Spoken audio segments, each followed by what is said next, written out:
میرا رب اپنے نبی کی شان کے بارے میں بڑا ہی غیرت مند ہے، بڑا ہی غیرت مند ہے۔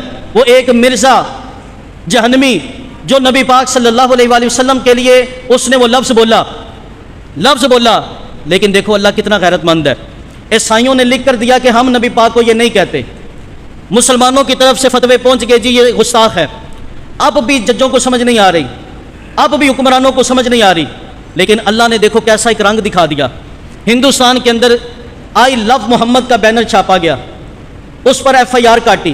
قدرت نے کیسا کرشمہ دکھایا یار، فتوے سب کچھ ہو سکتا ہے کہ کسی کی سمجھ میں نہ آئے، لیکن اللہ نے تو سارا منظر لا کر سامنے کر دیا ہے، سارا منظر ہی سامنے کر دیا گیا۔ اس پر FIR کاٹی جاتی ہے۔ اب عرب کیا تو عجم کیا، جوان کیا تو بوڑھا کیا، یورپ کی زمین کیا تو عرب کی زمین کیا، ہر سوشل میڈیا کے ہر پلیٹ فارم پر اور ہر خطے پر ہر زمین پر آئی لو محمد چل رہا ہے۔ وہ کہتا تھا عیسائی یہ کہتے ہیں، لیکن قدرت کا شاہکار دیکھو یار کیا ہے۔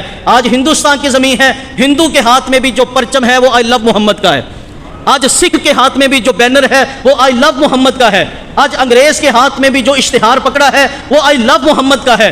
آج مسلمان جو احتجاج کر رہا ہے وہ بھی آئی لو محمد کہہ رہا ہے۔ آج عیسائی جو ہے وہ بھی آئی لو محمد کہہ رہے ہیں۔ وہ کہتا تھا عیسائی یہ کہتے ہیں، رب نے بتا دیا کائنات میں کوئی انسان ایسا نہیں ہے کہ جس کے دل کے کونے کے کسی گوشے کے اندر میرا محمد بستا نہ ہو۔ ارے کائنات والوں، لوگوں کو ذاتی مفاد کی وجہ سے نبی کا انکار کرنا پڑا تو کرنا پڑا، لیکن حقیقت کی دنیا تو یہ ہے، وہ ہندو ہو یا سکھ ہو، وہ عیسائی ہو یا کوئی اور مذہب سے تعلق رکھنے والا ہو، ہر کسی کے دل میں میرے مصطفیٰ بھی ہے اور حضور علیہ السلام کا احترام بھی ہے۔